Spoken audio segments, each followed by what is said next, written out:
Sure. I'm not the mayor, Okay. You mean with me or planning commission or? well, yeah. You can, now's your chance. You can speak. Trade on to request a zoning change from the zoning you've changed. Are you familiar with this? Yeah. I'm on Locust Street. All right, so we'll okay. Trey, is this issue on the agenda or? No. So do we want to turn into a public participation? Yeah, that's probably best. That's All right. Okay, see, and then you can present your issue. Deletions on the minutes. Deletions on the minutes. Vote to approve the minutes. Second. Vote. Aye. Okay. You just came up. Okay. So then you can present to us whatever the issue was that you wrote in your letter to Trey. Okay, I have 3 properties on Locust and 2 on Locust Street. And they were zoned U1 prior to this committee trying to change the zoning. And one of the lots I had, 20 Locust Street. And you changed it to multi-use, which made it non-conforming. I need 6,000 square feet now to build on. And my request was to make it high density.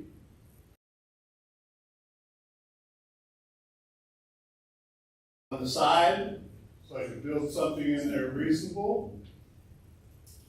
And now you're under the new zoning, you have me at. On this, Ron has told me that you're on the south side of Locust Street. No, I'm on, well, yes, I'm on the south side of Locust Street, it used to be U1. Right, so it used to be, and it still is, it's mixed use. You're in that Well, stretch. mixed use causes me to have a 10-foot setback, I need to have 6,000 square feet. Under the high density, the minimum building lot size is 5,000. So I could make it conforming before you change the maps. And I also wanted else in house. So it used to be high density. Well, And it used to mixed be use. U1, which was 5,000 square feet and 5-foot setbacks. I'm going to change this before It's across the street. the maps were drawn. It's this here.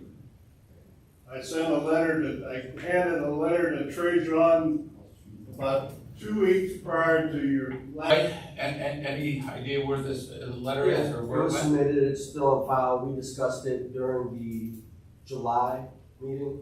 Yeah, within the July meeting. All right, let's revisit. Let's revisit and so Trey's gonna bring up the letter. So now, was it presented in July's meeting? No, I received it after July's meeting. but Oh, after yeah, July's yeah, meeting. Yeah, he came in, he discussed it with me. I talked to you. This, and then you're gonna get a response, so within the month of what we decide. It's probably best that we all take a look at it. I think I see what your issue is, and you have a letter. My issue is you changed The zone seems like the difference is in what the U1 was and what mixed use is, not that the boundary. setbacks on the side. Right, so that U1 became mixed use, so it's not a boundary issue, it's the change in the definition of what mixed use is versus the old U1. This would be It will like work. an adjoining lot. Right, because I see the boundary to the Yeah, other make ones it are conform. high density. So you have properties that are in the high density, and one I have is one in high density and one in mixed use. one in high density, Use one the in alley mixed use. as Exactly. I got a defining area. Yeah, so we're gonna take a look at this. Address? Is it on the letter? Yeah. If it's on the letter, we have it, we'll get back. All right, thank you. All right, and so, Trey, you can share that letter with us, email it to us. We can email amongst ourselves to see what to do with it. We'll get there with Trey, and then we'll come up with some sort of resolution. Trey will write the letter, and then that'll be that. I'm gonna have to think about that one. I'm not sure off the top of my head. It hasn't been adopted, it's just been approved. So It would become then, if we adopt the ordinance before, these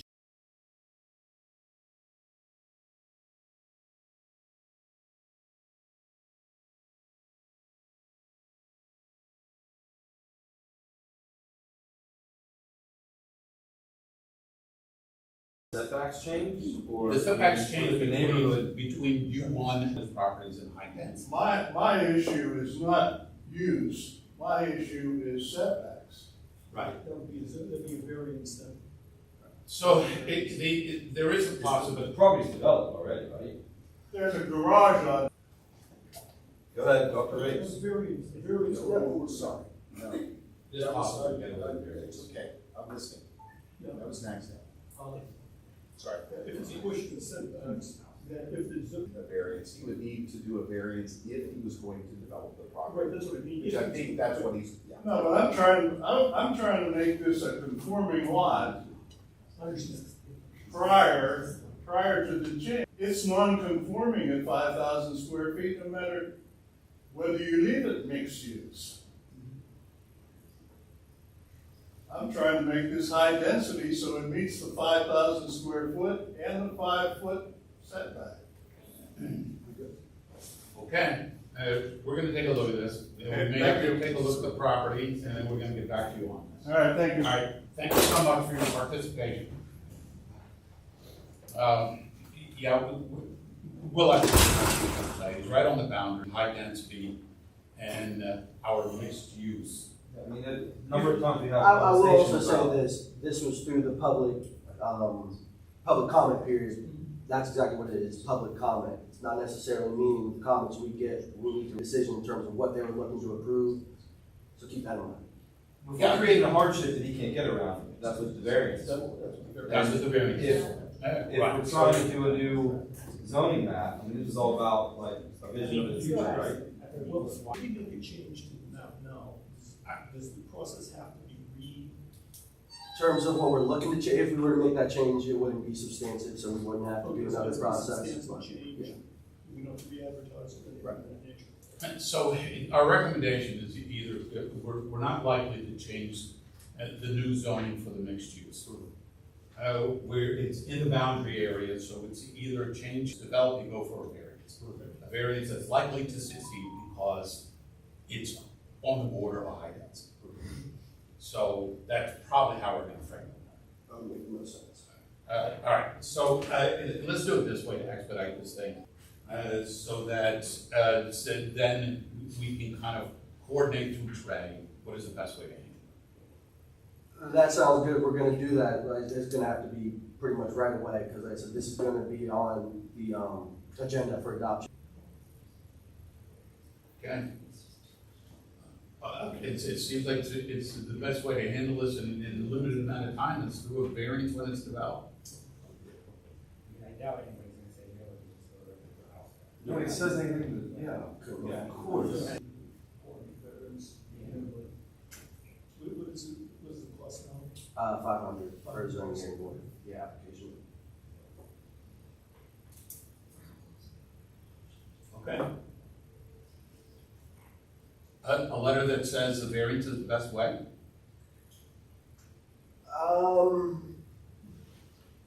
Yeah. Okay. Let's do it. So, zoning ordinance update. We're gonna actually do, sorry, I should have said this. Or are we gonna jump to, this will go on all night? All right. Yep. All right. Hello, spoken to a lot of you already, so I I'm Jennifer Thornton. I'm from the State Historic Preservation Office, and I'm here tonight with my colleague Marissa. And Marissa was the primary reviewer who worked with Sandra preparing the boundary expansion for the downtown Indiana Historic District. So we're basically here to give a brief overview of what the National Register process is, what it means, what it does not mean, sort of what impact it may or may not be proposed to be expanded, and there'll be time for questions. So I'm going to do, quickly I'll just start, and I'm going to do just a 101 overview of what the State Historic Preservation Office is and the National Register process, and then I'll turn it over to Marissa to talk more about it. So go ahead and take the next slide, thank you. So who we are, we're the State Historic Preservation Office. Every state and territory in the United States has a State Historic Preservation Office. Bureaucratically, within the Commonwealth, we're under the umbrella of the Pennsylvania Historical and Museum Commission, sites and museums. So those are sort of our sister bureaus. I feel like people have a better understanding when you say state museum, state archives, but when you say State Historic Preservation Office or SHISHOG, sometimes it's a question mark. So next slide, this is what we do, which is a lot of text. So I'll just quickly say we're a relatively small shop, and they just come from different areas of expertise, and the bulk of the work we do is administer state or federal preservation projects. So there's sort of a list of them up there. I'll talk about a few of them in more detail. We have a grant programs, which I'll talk about a little bit more. We administer historic tax preservation tax credits, both state and federal tax credits. So our office coordinates and administers that. We provide technical advice to communities and also just local stakeholders and organizations that have an interest in historic preservation to talk about today. So what is the National Register? First of all, it's a federal program. It's not a state program. It's not our list. We just help add to it. So it's coordinated. It's actually organized and run by the National Territory and State. One of our federally mandated responsibilities is to coordinate and organize the program in your state or territory. So I'm the one who sort of manages the program in Pennsylvania. And at the very end of the process, that's when the Park Service becomes involved. They do the last, handle everything up to the very, very last step. It is, I'll just say really quickly before I point to you, sorry, is that it's an honorary program. So if you go to the Park Service, worthy of preservation. So at its heart, it is an honorary program. So why listening? So I would say first, it's honorary. So it's really at its heart about recognition, about saying, hey, this is important history to us as a community, as a state, as a nation. We want to recognize it. And so that's like the main sort of purpose. There are some other incentives tied to that. I would say I'll start with the promoting community and economic development and tourism. A lot of communities for all Main Street strategies for plans for economic development and tourism.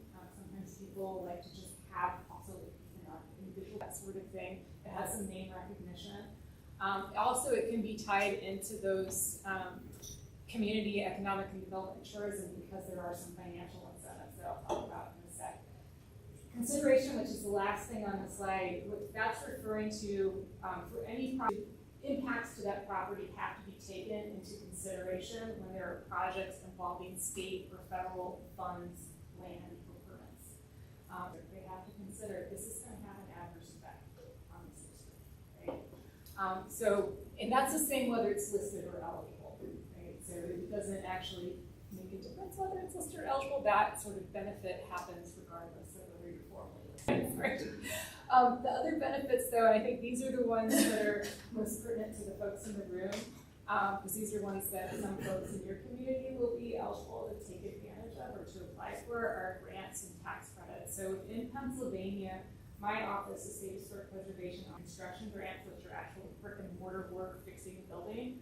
To be eligible for that, the property has to be owned by a nonprofit or local government, so a municipal building would count. But it has to be eligible or listed on in that district.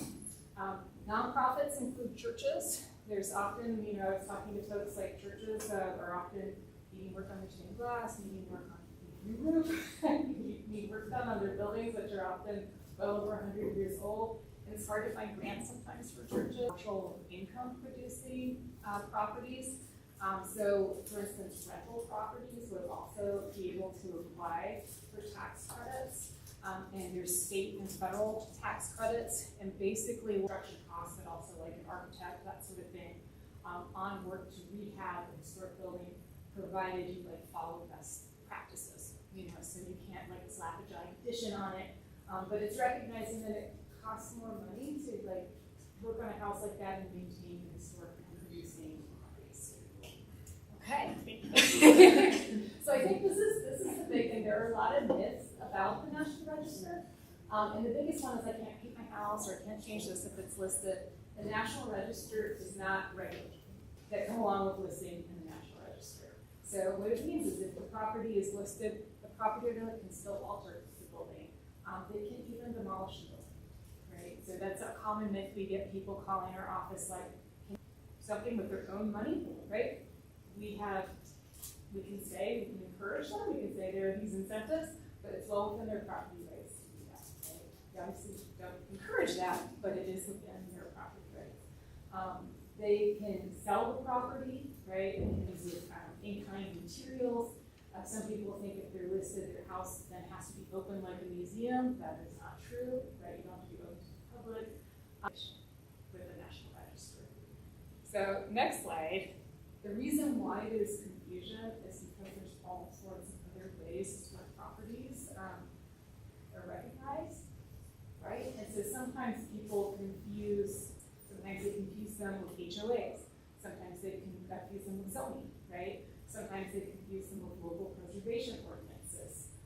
So that's kind of where they think, well, there are some things that get passed at the local level that reflect what communities want, for their community, for planning purposes, and what they want their communities to look like. Different levels of government, so those are completely separate. So this is the really quick 101 of what the National Register is. It says it's a Park Service program. To be listed, 11 sites were listed almost immediately. So things of exceptional significance can be listed before they turn 50 years old, but generally speaking, the property has to be at least 50 years old. Not the end of everybody else to be a little hurt by that. You have to meet one criteria, the significance criteria that the Park Service spells out, and also what they call areas of significance. So the Park Service have these big buckets of significance into one of these areas of significance.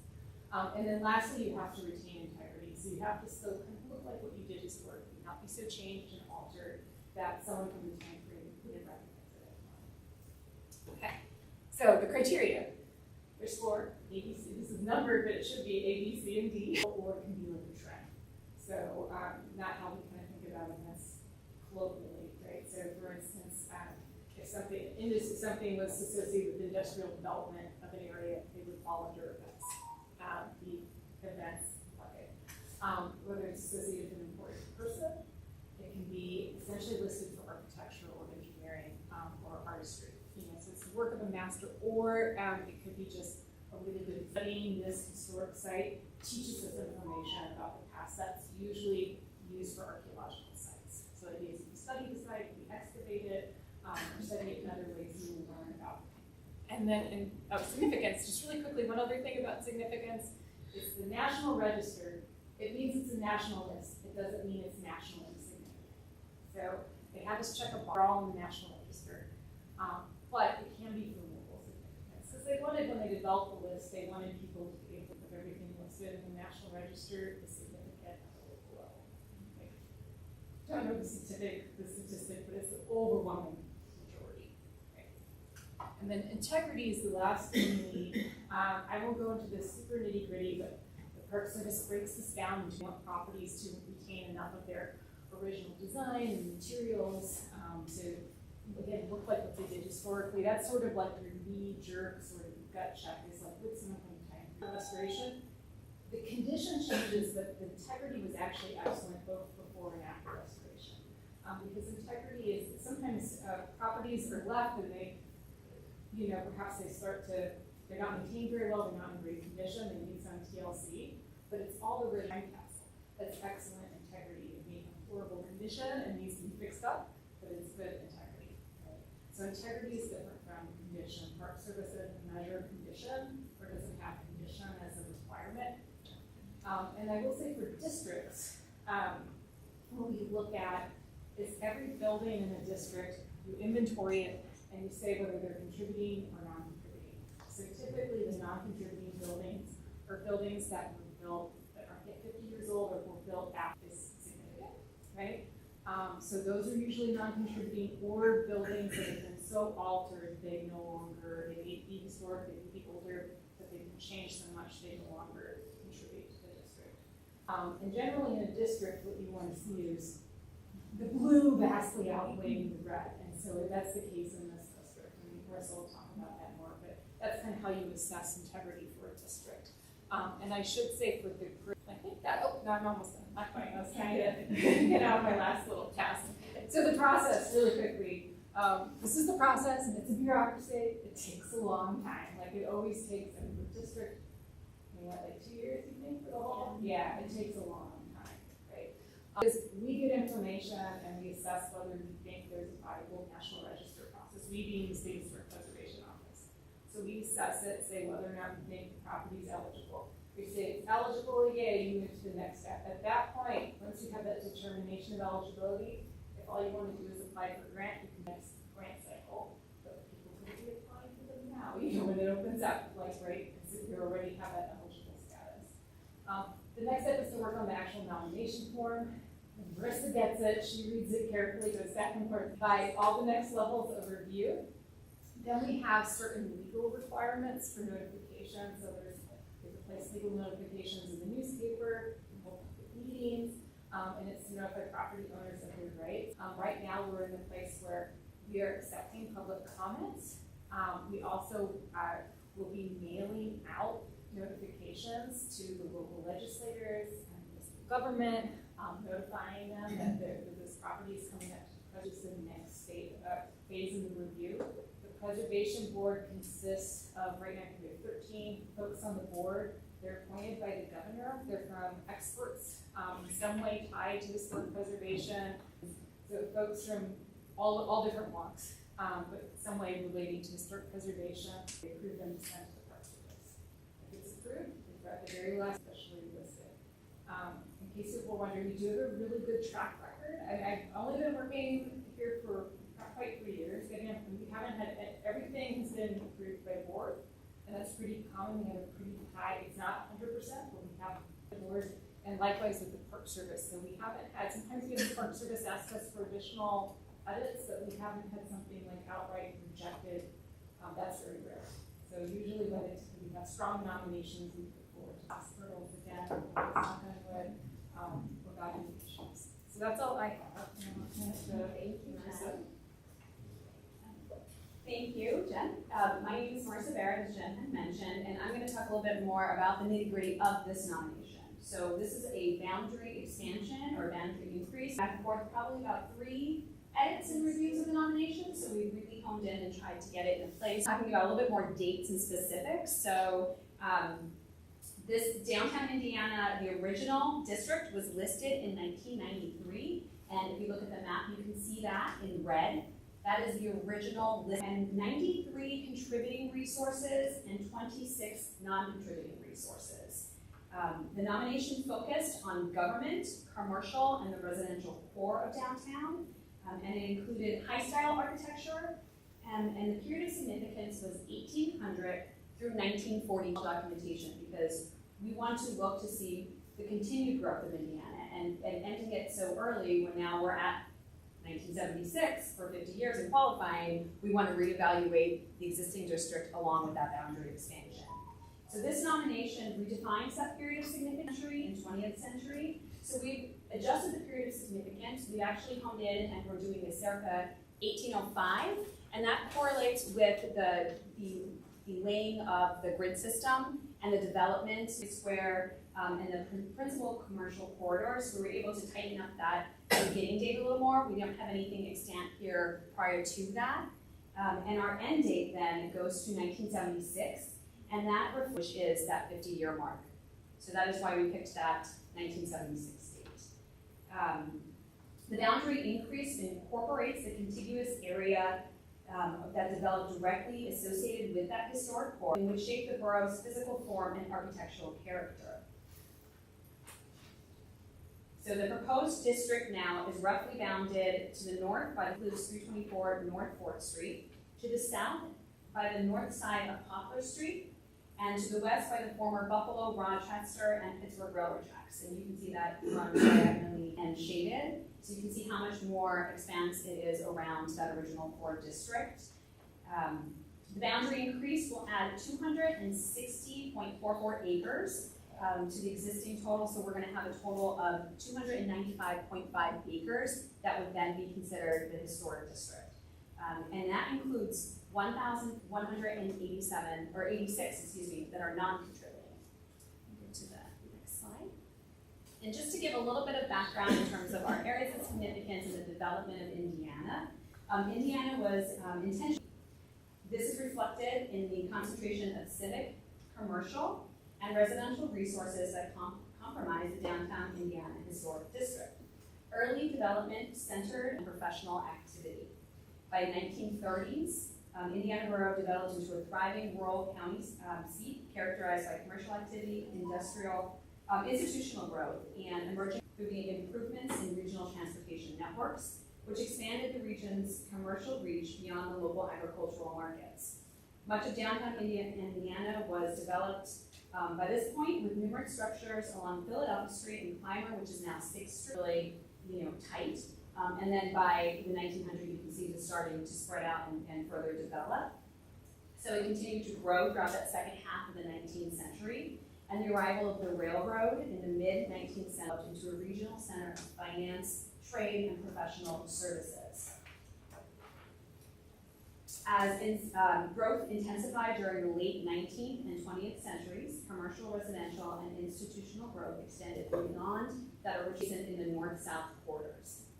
These areas characterized by consistent street patterns, building forms, and land use relationships reflect the borough's continued expansion and a representational and commercial development. So then the early 20th century now represents the height of Indiana's in the 20th century, and you can see that articulated in both the 1940 image and the 1954, which are both of Philadelphia Street. You can see the cars there on the side. So as rail transportation is not as predominant and people are getting around by the automobile, Indiana had to adjust to that as well. Commercial activity evolved, and Indiana continued to function as an administrative part of Indiana County. Indiana's commercial district was altered, though, by several mid-century disasters, which resulted in the loss of construction in the downtown area, and then developed, the buildings were then altered.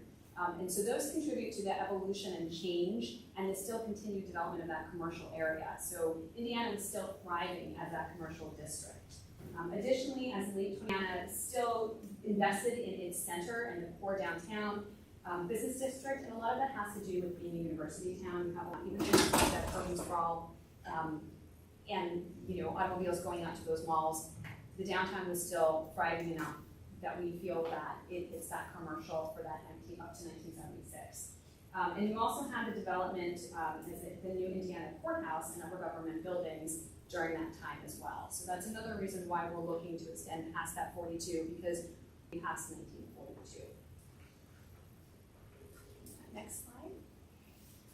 And as Jen referenced this map as well, and we have our lovely maps that Sandra had brought, which document our contributing, non-contributing, and already existed in the resources were reevaluated to reflect current conditions and expanded period of significance. So what that means is that that core district that we originally saw in red, we had to reevaluate those resources because we are now extending the period of significance to 1976.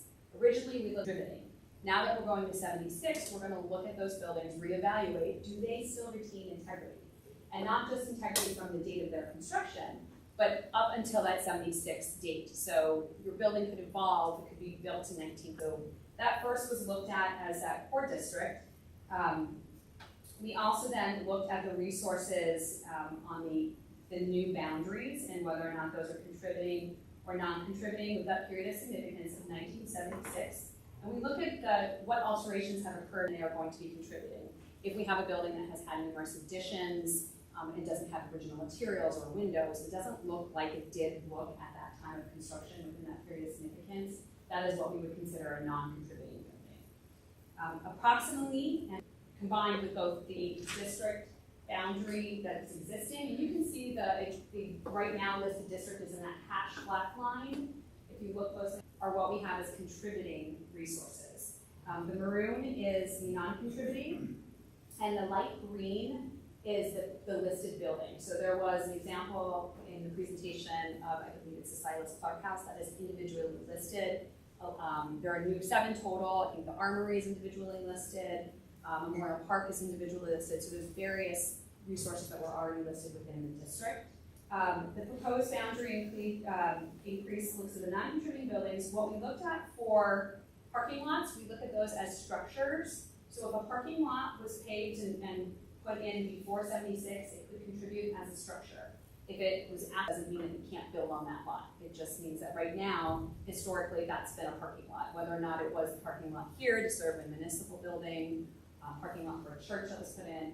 So that's considered a structure. We also have other significance within the period of significance. Those are contributing. And then we have memorials, which are objects that would be non-contributing. So I think there is right outside of the court, Jimmy Stewart statue is not within the period of significance, so that's not contributing. So those are also considered our non-contributing resources.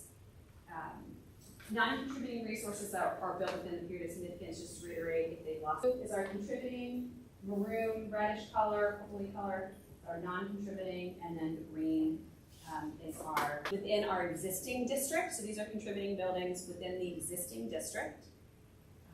Or, as in the case of the park, sites, that's considered a site. The next slide. And these are some of the contributing property. The original district with a lot of high-style architecture, we are not just looking at that. We're talking about the full development, and the development of Indiana didn't just include the fancier houses. It included the everyday modest homes as well. So we do have those that are included.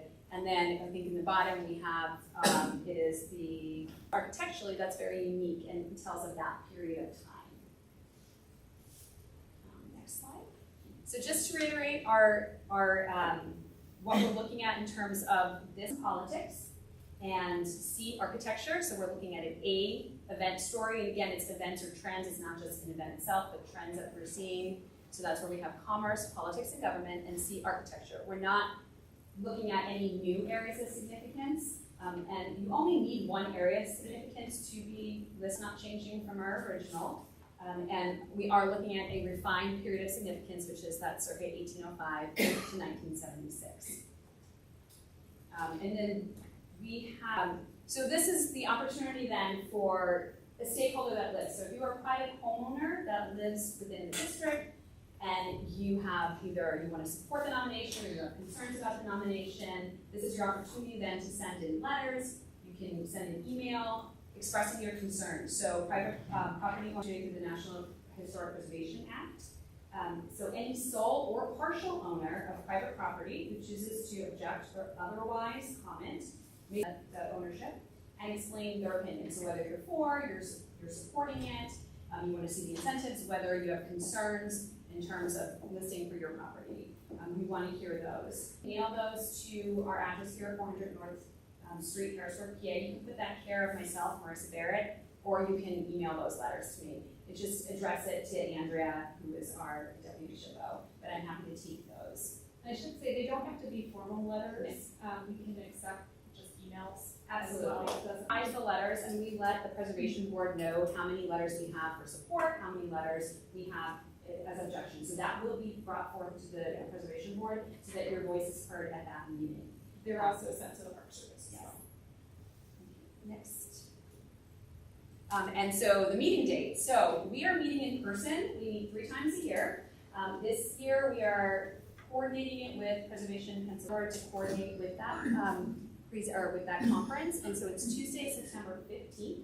Like I said, it is in person, but there's a virtual option. So obviously it is quite a drive to York, and it's, could be a very long meeting. You don't know where you fall. I'm not sure what our number is in terms, I think we are at 8 nominations for this meeting. We've had up to 16, and you always are given an opportunity if you'd like to speak for or against the project during those. The board will give you, 5 minutes or so to say whatever you'd like to add. And if you are interested in attending virtually, you can email me and I'll send you that meeting link so that you can. So I think that's really the gist of it. Jen did a great job on what the program is. So we're here to answer any questions you may have. If a contributing structure is demolished, and it's turned into parking lot, is the site of that historic structure still considered a contributing resource?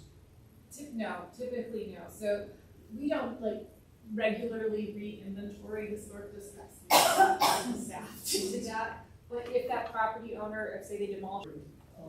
What then, how is the site then a contributing resource? Because a site is another technical definition. So parks are called sites. Small cemeteries are often called sites.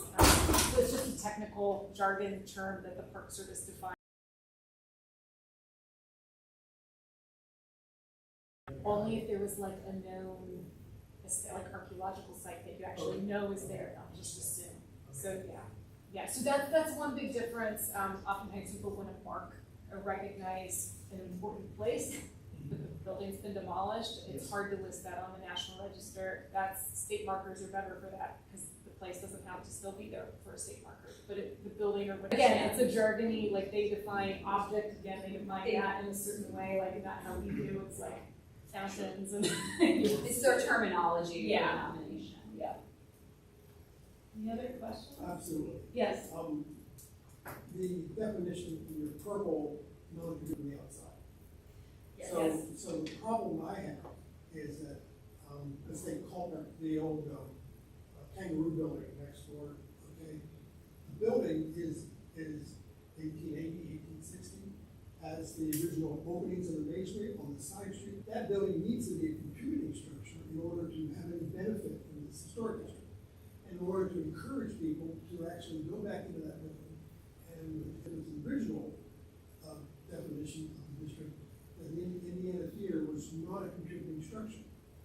But it was remodeled in 1929, and it was in fact intact in 1929.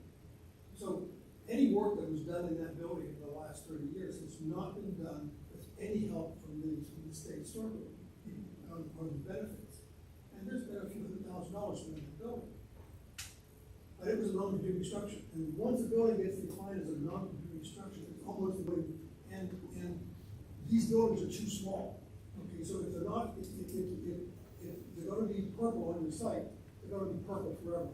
So there's a complex down on Fifth Street. So there's a gas station on the east side of Fifth Street in Philadelphia. Then there's a complex of apartments, and the residential now. So as soon as you peel off the aluminum siding and the T111 and 3 other levels in there, you're going to have an historic building. But the person who owns that building, tax credits, get any benefit from that. But so my problem is that when you define a building in purple, you condemn it to not being historic. Okay? And so is there any way to go back over these items and say the building is 90% there, just off the facade? The facade leaves under the wire rail now. Yeah. Okay, as a great example of a town trying to save itself. Okay, but it's now mid-century 1976. Once you get that purple, I'll take that. So I don't know how it was done when it sounds like you flipped one, right? That you worked to flip one from non-contributing. No, I looked into it, and to make it was draconian. Okay, well, I will say that we received, about the time I started with the SHPO, the State Historic Preservation Office, we received new guidance from the Park Service on doing just that thing, and it was no longer draconian. So we've done several since I've been here. Basically, you get submitted current photos showing you removed this stuff, or sometimes just a partial removal of, say, like the aluminum siding or modern, like slip cover on a building to show the original materials below it. Our staff, like a committee of 4 of our staff, meet to look at that new documentation, and we're like, yeah, this contributes. More basic. Yeah. Okay, and I'll go back to kangaroos. The building is integral. It has integrity, and it has paint on the front side.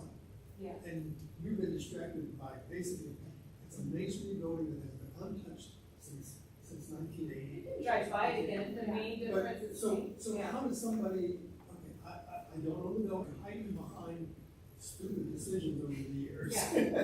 Can get on your list so that we have a chance of eliminating some of the purple. Okay, take a building that you'd be fine as a non-competing building, but it still has integrity going back toward the alley. Is there, in the public comment period, can people challenge a building that's defined as non-contributing, but based on the same idea? That building has all kinds of problems with it financially and legally right now. Okay, no owner's gonna step up, okay? It's just drive by it and look at it, but I know you have a bigger, broader I mean, question. I can go down the street and Yeah. you put up the ancient map of Indiana. A lot of those buildings are hiding back there. So when we say non-contributing, goes through and looks at them, and she's challenged us on ones before. So what we say is contributing, non-contributing is based on basically what we think the Park Service will support. But if there's a good reason, we're happy it looks that way, but it's paint, you know, and we're happy to say that we want as much blue as possible. So what I would suggest, and I will say though, that being said, if we make mistakes in this and there's something that's purple that should be blue, if you bring it to our attention even after it's lit, it is no, you know, if there's something written up to say why I'm wrong, you know, and I can send it and get that changed within a couple months from the, which is fast for the government. So we don't even have to, it doesn't even. If you get it done before it goes to these meetings and gets codified.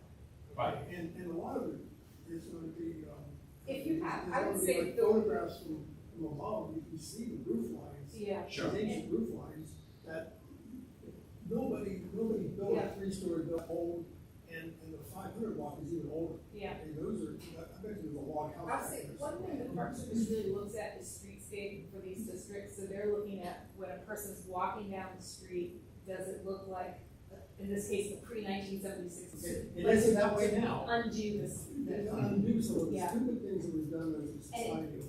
It does have to be its current condition, so that's why Park Service actually puts in. But the current condition is the whole building.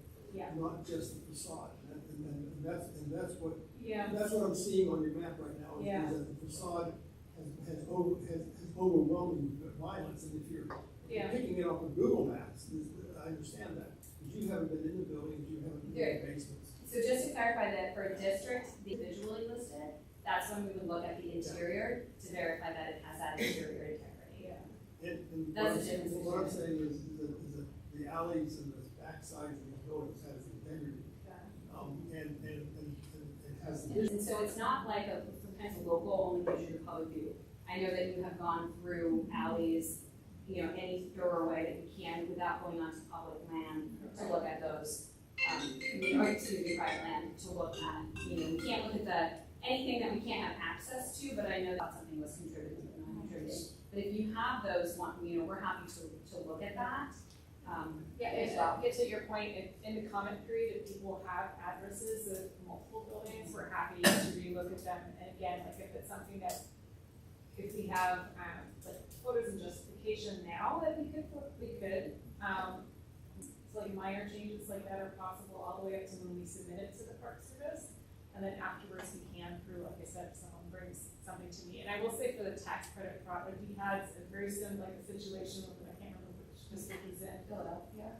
Philadelphia is one, I think there's one in another district out west, where there was just really one portion of that, and took a photo showing the original was under there, and then they were able to apply for tax credits, and use part of the tax credits was removing the full, like essentially the full restoration. Right, so, and that's essentially what we want. So the point is well taken. Yeah. You're never gonna, you go down the streetscape, you see a bunch of aluminum siding, it's all non-contributing. But the way to handle that is, if your proposal is, underneath the siding, it's good, you can still use the tax credits Yeah. to strip the siding. That is significantly easier.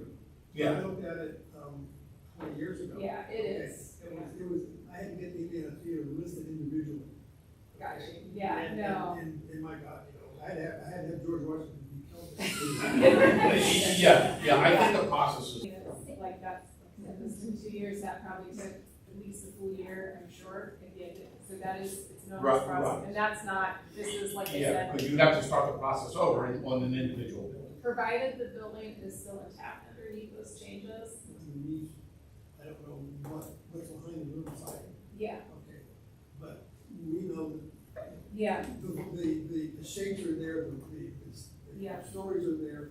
These are not 1800 buildings, they're 1850, they're 1900. Right. And you can see them that they're back there, and I would love to hear the song off. Yeah. Yeah, and Yeah. I think, like, our process, Yeah. planning commission's process for doing this is to ultimately do exactly that. Yeah. Yeah, that we to take advantage of all tax incentives, like facade program, back to the original. I would say the short answer is updating an inventory is an easy process. Easy process. Yeah, it doesn't have to go through the historic preservation board, you don't have to do the same legal notifications because the district's already listed. It really is just you sending information to us sending information to the board. And It it's- They takes, show that that existing. it takes about 2 to 3 months.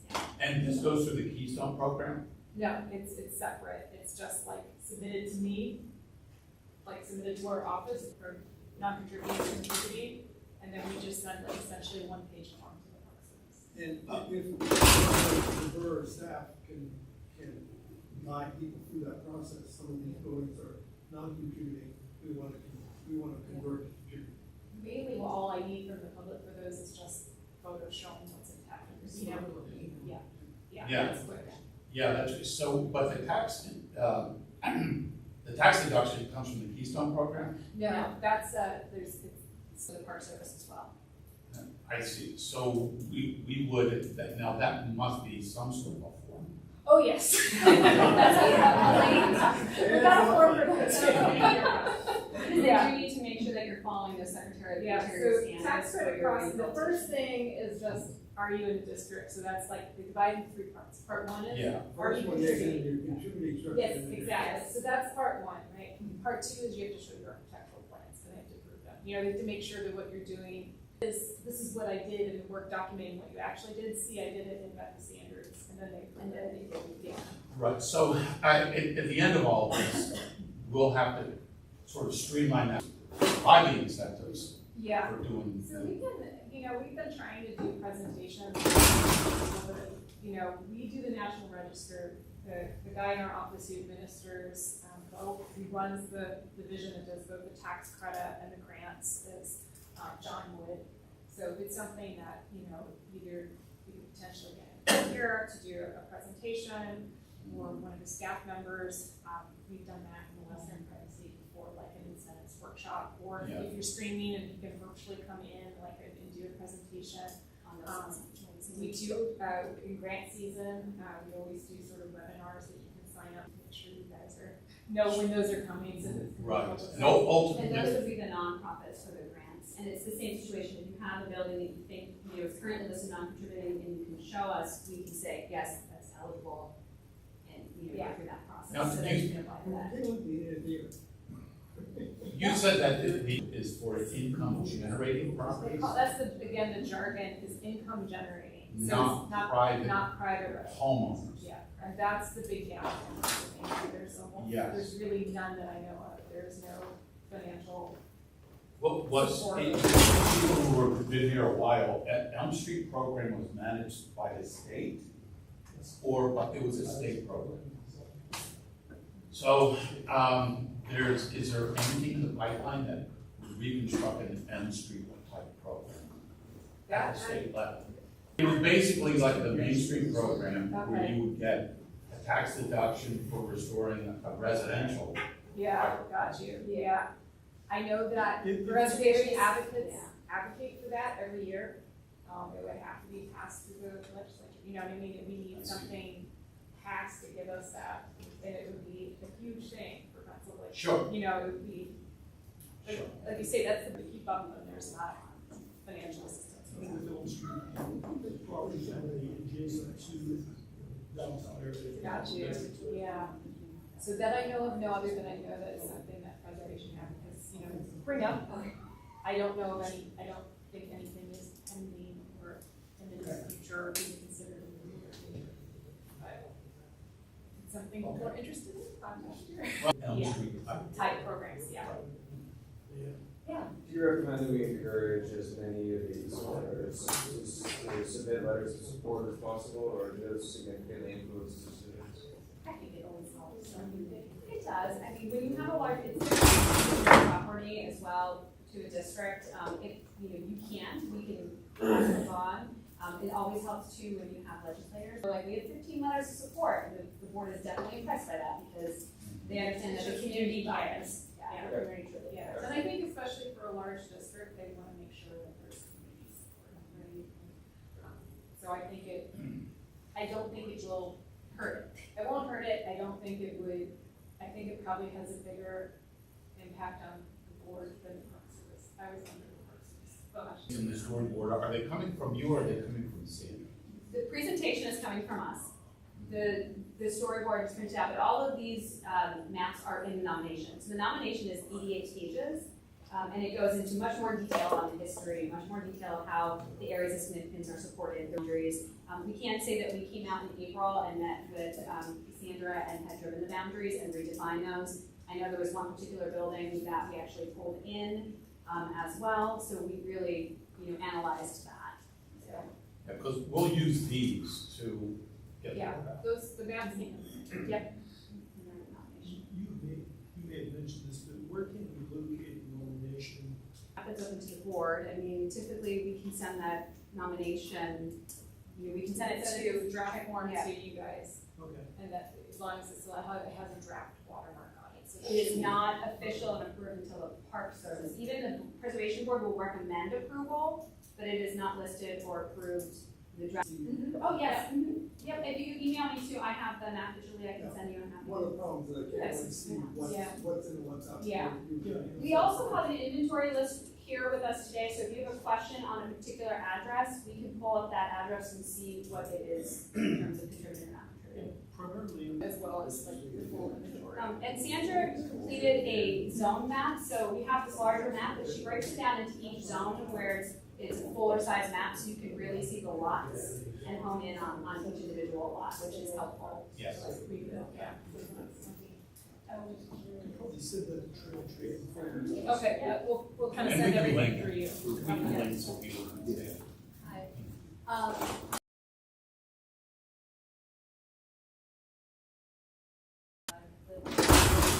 Helped have one established where it previously lived.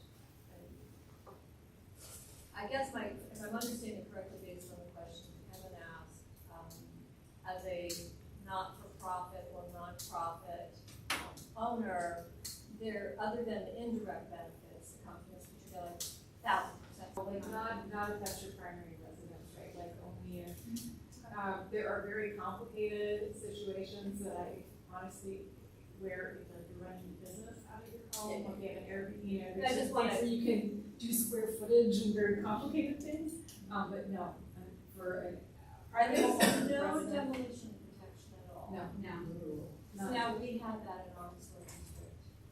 And then again, double.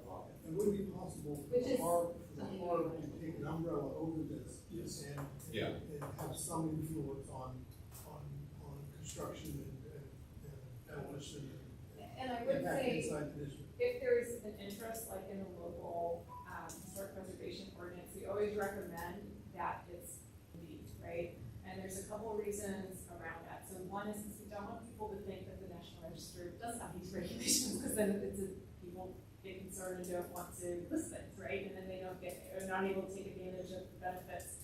And the other reasons is then you can decide for yourself what's historically significant. And you can decide, like, maybe there's things that don't meet the Park Service's definition of a contributing building that can be in a local, you know, the local district, and then can have. Have a historic district like ours that encompasses, you know, there's historic downtown. And that they then go on to the next step. About 2 years ago, Yeah. about 2 years ago, it was in the United Terrace in Midland County, and it was an industrial, company town. And we listed that, and we put them in touch with our community coordinator, which we just have a new Western community coordinator for protection. And they really judged it off what was important to them, a lot of setbacks. You also have your zoning, correct, but then historic districts may have other restrictions in terms of your zoning ordinance. You can have a 10-foot or 5-foot setback, but historically, that wasn't harmonious with the streetscape, so they regulated those things. I worked in the city of Santa Fe, New Mexico, where they had a local ordinance, and they looked at height, because, you know, there's long, low adobe structures, so they regulated the height of buildings and not allowed 2 stories about as high as you can go, not 3 or 4 to block those view sheds, the different things. So you have much more control at that local level, and our community coordinator I think our community coordinator for Juniata Terrace was our central, and worked but to create your own that works best for your community and what's important in terms of the character of that community. So then the harbor, it creates sort of like an overlay district Yes. for the historic district. And what's great is that you already have the inventory, right? You have the Right. survey, you know, the information on all the buildings, the dates they were built, and all that stuff. And then you can go through and decide, okay, well, do you want to go to 80? Do you want to go to 40? You know, you can decide that for yourself, and you can have your own integrity standards, or you set that for yourself, and then also whatever, sort of review. So this was a 2-step process for planning commission, and then to develop a HARP and manage the historic district. Yeah. Under local control of the HARP committee. Yeah, and what boundaries work best for the National Register, again, may not be the best boundaries for your local, so you would want to relook at that, because we're again listing under 3 areas. We're listing under politics and government, we're listing under commerce, and we're listing under it does to the community, so you want to look, it doesn't have to tie it just to what our boundary is, you can have a different boundary. So the HARP can cover the entire municipality. Yeah, I mean, I'm sure it goes through city council and goes through all the rigorous. But they don't, the boundaries don't have to conform. The boundaries No, don't have to sometimes conform, they're and we recommend that they don't. They're often a little different, sometimes they're the same. I think the big thing is to say to come under local review, it has to be either formally determined eligible or listed in the National Register. And that's what we don't recommend. It also then requires a pretty onerous process, because it requires the local people coming to the state saying, do you think this is eligible to get something added to your local numbers? So even if you just take this yourself, as long as you control what's designated locally, and if you're mimicking the National Park Service criteria, that's fine. Just, we strongly recommend not tying it directly. Sometimes they, but the big thing is, don't say, to come under local review, you have to be either listed in the register or determined eligible by the SHPO. It's Sure. your governance, keep the state and the feds. You're gonna regulate that. Yeah, exactly. So would the contact be either of you or your Western coordinator? For the next step, it would probably be Duncan, I can't remember his last name. He just started. But Western. the Western Yes. coordinator would be able to work Yeah. with you and give you. Thank you. I appreciate you guys giving us a lot of your time. And We appreciate it. You did a wonderful job, and it seems like it's gonna go forward. appreciate you guys coming out. Those letters, if you would like my card, because I know you may not have jotted down that email address, please feel free, I'll pass it on. Do you want to just leave the stack? I can, yes, absolutely. Now, as far as, If you have questions too, feel free to email me as well. what's our next step? It goes, Meeting, which is the State Preservation Board, we'll present a PowerPoint similar. They'll review it and say whether or not they need, to pass not approve it, to send forward to the Park Service. We usually take about 30 days or so to finalize any kind of edits they may have, and then it's listed. okay, that's great. Thank you so much. Thank you guys. Appreciate it.